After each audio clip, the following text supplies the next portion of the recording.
Hey students, hello and welcome back. Company accounts का chapter हमने complete कर लिया है और नेक्स्ट चैप्टर हमारा नेक्स्ट बुक हमारी एक्चुअल में स्टार्ट हो जाती है यहाँ पे फाइनेंशियल स्टेटमेंट्स वाली। और फाइनेंशियल स्टेटमेंट में यहाँ पे हमारा फर्स्ट टॉपिक है फाइनेंशियल स्टेटमेंट ऑफ कंपनीज़, यानी कि कंपनीज़ अगर हम फॉर्म करते हैं तो उसमें हमें कौन कौन से स्टेटमेंट्स मेंटेन करनी होंगी। तो मेन तो यहाँ पे 3 ही स्टेटमेंट्स होती हैं, प्रॉफिट एंड लॉस की स्टेटमेंट और बैलेंस शीट, और साथ में जो हम बनाते हैं वो हम बनाएंगे यहाँ पे ऑडिटर्स की रिपोर्ट वगैरह होती है। लेकिन आपके सिलेबस में ऑडिटर्स रिपोर्ट मेंटेन करना नहीं है, सिर्फ बैलेंस शीट और प्रॉफिटेबिलिटी स्टेटमेंट यानी कि प्रॉफिट एंड लॉस की स्टेटमेंट हमें मेंटेन करनी है। तो चलिए ये सब तो बाद की बातें हैं, लेकिन अभी जो हमारा टॉपिक है यहाँ पे हम देखते हैं अभी इसमें क्या क्या टॉपिक है और कैसे हमें इस चैप्टर को करना है। तो इसके MCQ से हम स्टार्ट करते हैं। क्वेश्चन नंबर 1 देखिए, balance sheet of a company is required to be prepared in the format given dash. अब जो कंपनी की बैलेंस शीट है वो हमें कैसे बनानी होती है, किस फॉर्मेट के अकॉर्डिंग हमें बनानी होगी। यहाँ पे हमें 4 ऑप्शन गिवन है, schedule 3 of part 2, schedule 3 part 1, schedule 3 part 3 और टेबल ए। यहाँ पे हमारा आंसर रहेगा B option, schedule 3 part 1। Part 1 के अकॉर्डिंग हम मेंटेन करते हैं बैलेंस शीट को और पार्ट 2 के अंडर हमारी बनती है statement of profit and loss. तो ऑप्शन रहेगा इसका बी। नेक्स्ट देखिए, as per companies act the balance sheet of a company is required to be presented in. अब जो कंपनी की हम बैलेंस शीट बनाएंगे उसे हमें किस तरीके से प्रेजेंट करना है। देखिए जब हम पार्टनरशिप का टॉपिक कर रहे थे, पार्टनरशिप में हम क्या कैसे बैलेंस शीट बनाते थे, हम साइड बाय साइड उनको रखते थे, यानी कि हॉरिजॉन्टल फॉर्म में रखते थे। लेफ्ट हैंड साइड में लाइबिलिटीज़ और कैपिटल और राइट हैंड साइड में असेट्स रखते थे। लेकिन जो कंपनी की बैलेंस शीट है वो हमें बनाना है वर्टिकल फॉर्म में, यानी कि ऐसे स्ट्रेट लाइन में बनता है। पहले इक्विटी और लाइबिलिटी साइड आती है, देन हम असेट साइड को मेंटेन करते हैं। तो इसका आंसर रहेगा option number B, vertical form में। नेक्स्ट देखिए, which of the following is not required to be prepared under companies act. Companies act के अंडर इनमें से कौन सी जो इन्फॉर्मेशन है या अकाउंट है हमें मेंटेन नहीं करना है। Statement of profit and loss, ये तो भाई श्योर है, ये तो बनाना ही है, क्योंकि कंपनी की फॉर्मेशन किस लिए हुई, अभी प्रॉफिट तो कमाएंगे वो, तो इसके लिए प्रॉफिट की स्टेटमेंट भी बनानी पड़ेगी, बैलेंस शीट भी बनानी है हमें। Report of directors and auditors, भाई टाइम टू टाइम ऑडिटर्स भी रिपोर्ट तैयार करते हैं, अपनी डायरेक्टर्स रिपोर्ट बनाते हैं, तो ये भी बनेगा। तो जो नहीं बनेगा वो क्या है, वो है fund flow statement. Fund flow statement companies के केस में हम नहीं मेंटेन करते। नेक्स्ट देखिए, according to prescribed order of assets in companies balance sheet dash asset should be shown first of all. तो जो कंपनी की बैलेंस शीट हम बनाते हैं, असेट साइड में हमें किस तरीके से उनको मेंटेन करना है, कौन सी असेट्स को हमें सबसे पहले शो करना होता है। देखिए कंपनी की जो बैलेंस शीट है वो परमानेंसी के बेस पर हम बनाते हैं, यानी कि असेट साइड हो या लाइबिलिटी साइड हो, हमें परमानेंसी के ऑर्डर पे बनाना है। यानी कि जो परमानेंट असेट्स एंड लाइबिलिटीज़ होगी उनको हम पहले शो करेंगे और जो करंट होंगी उनको बाद में शो करेंगे। तो यहाँ पे ऑप्शन देखते हैं क्या है, non current assets, current investment, loan and advances. तो यहाँ पे नॉन करंट असेट्स को हम सबसे पहले शो करेंगे। नेक्स्ट क्वेश्चन देखिए, in a companies balance sheet dash appear under the head of non current assets. इनमें से नॉन करंट असेट्स कौन कौन सी हैं वो हमें बताना है। गुडविल भी नॉन करंट है, पेटेंट भी नॉन करंट है, व्हीकल्स सभी नॉन करंट हैं। तो इसका आंसर रहेगा option number D, all of the above, क्योंकि गुडविल भी क्या है, लॉन्ग रन के लिए होती है। पेटेंट्स भी विद इन 1 ईयर तो हम उनको यूज़ नहीं कर लेते हैं, लंबे टाइम तक के लिए होती हैं। और वैसे ही व्हीकल्स भी होती हैं कि इनको, ये सभी क्या है, नॉन करंट असेट्स हैं।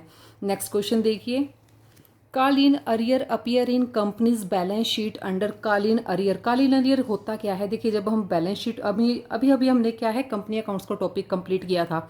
कंपनी अकाउंट्स में हम क्या करते थे, कैपिटल में से जो कालीन अरियर हो जाता था उसको डिडक्ट कर देते थे। इट मीन्स ये कहाँ आता है, शेयर होल्डर फंड में। तो यहाँ पे हमें ऑप्शन दिया है रिजर्व एंड सरप्लस। कालीन अरियर का रिजर्व और सरप्लस से तो कोई लिंक है नहीं। शेयर होल्डर्स फंड, ये हमारा आंसर रहेगा option number B. Contingent liability तो नहीं है कालीन अरियर तो हमारे लिए एक तरीके से लॉस हो जाता है, क्योंकि जो हमने कॉल्स मंगवाई होती हैं वो हमें रिसीव नहीं होता, ये हमारी कैपिटल को कम कर देता है। शॉर्ट टर्म बोरोइंग भी ये नहीं है। तो इसका इसका आंसर रहेगा option number B, shareholders fund. इसमें से हम इसको डिडक्ट करके दिखाते हैं। नेक्स्ट देखिए, call in advance appears in companies balance sheet under dash. Call in advance, अब कॉल इन एडवांस क्या है, अब देखिए कोई भी चीज़ जो हमें एडवांस में रिसीव हो जाती है, इसका मतलब जब वो ड्यू होगी तब हमें नहीं मिलेगी। इट मीन्स फ्यूचर में रिसीव होने वाली अमाउंट हम पहले ही रिसीव कर चुके हैं, तो वो हमारे लिए लाइबिलिटी बन जाता है, उसके लिए हमें काम करना भी बाकी होता है। तो इसमें ऑप्शन हमें दिए हुए हैं share capital, current liability, long term borrowing, reserve and surplus. अब कॉल इन एडवांस कैपिटल में तो नहीं होगा, कैपिटल में आएगा लेकिन अलग से ऐड करके नहीं दिखाएंगे ना, टोटली वो उसमें एडजस्ट रहेगा। लॉन्ग टर्म बोरोइंग भी नहीं है ये, रिजर्व और सरप्लस तो बिल्कुल भी नहीं है। तो इसका आंसर रहेगा option number B, current liability. जो एडवांस में इनकम या कोई भी चीज़ हम रिसीव कर लेते हैं वो हमारे लिए लाइबिलिटी बन जाता है। नेक्स्ट देखिए, short term borrowings appear in companies balance sheet under the dash head. किस हेड में आता है शॉर्ट टर्म बोरोइंग्स? अब शॉर्ट टर्म आ गया है और बोरोइंग्स हैं, तो डेफिनेटली बोरोइंग्स हैं तो ये हमारे लिए लाइबिलिटी है। शॉर्ट टर्म है तो मीन्स करंट पीरियड के लिए है, तो बिना ऑप्शन देखे भी हम आंसर दे सकते हैं, ये करंट लाइबिलिटीज के हेड में आएगा। ऑप्शन देख लेते हैं एक बार क्या दिया हुआ है, current assets, current liabilities, non current liability, non current assets. तो आंसर है option number B, current liabilities. Fixed deposits appear in companies balance sheet under. Fixed deposit कहाँ होते हैं? फिक्स्ड डिपॉजिट क्या है भाई? फिक्स्ड टाइम पीरियड के लिए होता है। अब 2-4 महीने के लिए, 6 महीने के लिए तो नहीं होते फिक्स्ड डिपॉजिट, काफ़ी लंबे टाइम पीरियड के लिए होता है। तो फिक्स्ड डिपॉजिट जो होते हैं वो लॉन्ग टर्म की बोरोइंग्स होती हैं कंपनी के लिए। Current assets, current liability, long term provision, provision तो ये है ही नहीं है, असेट भी नहीं है, लाइबिलिटी भी है, तो लेकिन वो लॉन्ग टर्म लाइबिलिटी है, लॉन्ग टर्म बोरोइंग है। नेक्स्ट क्वेश्चन देखिए, goodwill appear in companies balance sheet under the sub head. कौन सी गुडविल कैसी असेट होती है? इंटेंजिबल असेट होती है भाई, क्योंकि हम उसको फील कर सकते हैं लेकिन उसको हम टच नहीं कर सकते, देख नहीं सकते। तो ये कौन सी असेट, कौन से सब हेड में आएगा? Unamortised asset, non current investment, investment तो नहीं है, टेंजिबल भी नहीं है, अनअमोर्टाइज भी ये नहीं है, ये क्या है? इनटेंजिबल असेट के सब हेड में आएगा। तो नेक्स्ट क्वेश्चन देखते हैं, question number 11। Share forfeiture account appears इन companies balance sheet under sub head. अब शेयर फॉरफीचर अकाउंट कहाँ आता है? शेयर फॉरफीचर क्या होता है? अभी कंपनी अकाउंट का टॉपिक हमने कंप्लीट किया है, वहाँ से आपको अच्छे से समझ आ ही गया होगा कि शेयर फॉरफीचर अकाउंट क्या होता है। शेयर फॉरफीचर क्या होता है कि जो शेयर्स उन पे कुछ एक कॉल का जो अरियर हो जाता है और उनको हम फॉरफिट कर लेते हैं, शेयर होल्डर जो है वो पेमेंट करने में अनेबल हो जाते हैं और उनके शेयर्स को हम फॉरफिट कर लेते हैं, वो सारी अमाउंट हमारी शेयर फॉरफीचर अकाउंट में आती है। तो वो कहाँ आएगा, किस सब हेड में आएगा भाई? फॉरफिट हुई है अमाउंट, वो कहाँ से डिडक्ट हो जाती है? वो शेयर कैपिटल में, तो ये कहाँ आएगा? शेयर कैपिटल में आएगा।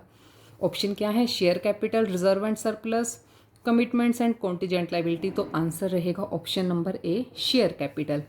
नेक्स्ट देखिए, expenses allowed on issue of shares appear in companies balance sheet under. अब शेयर इशू एक्सपेंसेस कहाँ आएंगे?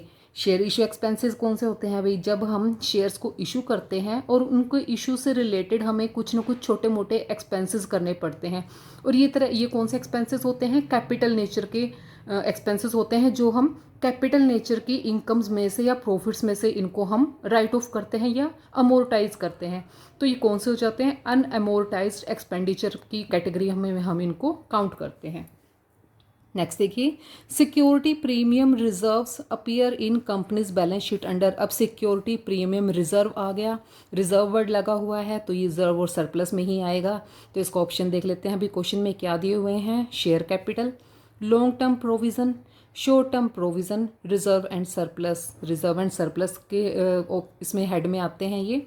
नेक्स्ट देखिए, prepaid expenses appear in companies balance sheet under sub head. अब प्रीपेड एक्सपेंसेस क्या है भाई? हमें किसी चीज़ को लेकर एक्सपेंसेस करने थे लेकिन फ्यूचर में करना है हमें उसको, लेकिन हम इसको प्रेजेंट में ही पेमेंट कर चुके हैं। प्रीपेड मीन्स हमने पहले ही पेमेंट कर दिया है, तो ये क्या है? फ्यूचर में हम इनसे सिर्फ बेनिफिट उठाएंगे, हमें इनके लिए कुछ काम नहीं करना पड़ेगा, ये वो एक्सपेंसेस को पेमेंट नहीं करना पड़ेगा। तो ऐसी चीज़ें हमारे लिए बन जाती हैं करंट असेट्स, तो ये आएंगी अदर करंट असेट की कैटेगरी में। सो इसका आंसर रहेगा ऑप्शन नंबर ए। नेक्स्ट देखिए, dash appear in companies balance sheet under the sub head. Of short term provision. अब इनमें से शॉर्ट टर्म प्रोविज़न कौन सा है, चारों ऑप्शंस में से वो हमें फाइंड आउट करना है।